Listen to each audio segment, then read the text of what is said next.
Patuloy na magdadala ng mga pagulan sa malaking bahagi ng bansa ang tatlong weather systems. Babala ng Pag-asa, ang mga pagulan ay posibleng magdulot ng flash floods at landslides sa mga lugar na apektado ng shear line, easterlies at northeast monsoon o amihan. Apektado ng shear line ang Bicol Region, Cagayan, Isabela, Quirino, Aurora, Quezon, Oriental Mindoro, Marinduque, gayon din ang Romblon. Ang nasabing weather system ay collision ng malamig na hangin mula sa amihan at mainit na hangin mula sa Pacific Ocean o easterlies.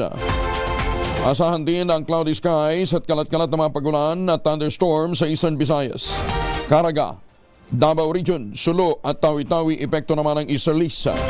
Samantala, amihan naman ang magpapaulan sa Cordillera Administrative Region at ilang bahagi ng Cagayan Valley.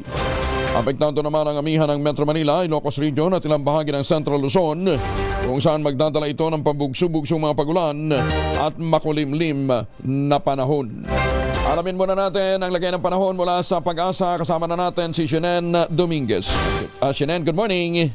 Magandang umaga po sa inyo at magandang umaga din po sa mga tagapakinig po natin. Update mo muna tayo sa magiging lagay po ng ating panahon.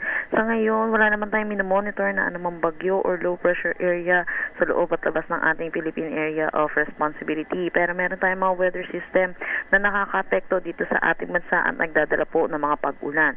Una na dito yung shear line or yung salubungan na mainit at malamig na hangin na umiiral dito po sa eastern section ng Southern Luzon. Dahil dito, inaasahan natin makakaranas ng maulap na papawirin na may mga kalat-kalat na pag-ulan dito sa Bicol Region, Quezon, Marinduque at Oriental Mindoro. Samantalang yung easterlies naman natin, inaasahan din natin magdadala rin siya ng mga kalat-kalat na pag-ulan dito sa Eastern Visayas, Dinagat Islands at Surigao del Norte. Samantala yung northeast monsoon po natin or hanging amihan, inaasahan din natin magdadala rin siya ng mga pag-ulan dito sa Cagayan Valley, Cordillera Administrative Region at Aurora. For Metro Manila, the rest of our country, inaasahan naman natin ng bahagya hanggang sa maulap na papawirin na may mga isolated light rains or isolated rain showers at mga localized thunderstorm pagdating sa hapon at sa gabi. Yan po muna latest dito sa Pag-asa Weather Forecasting Center.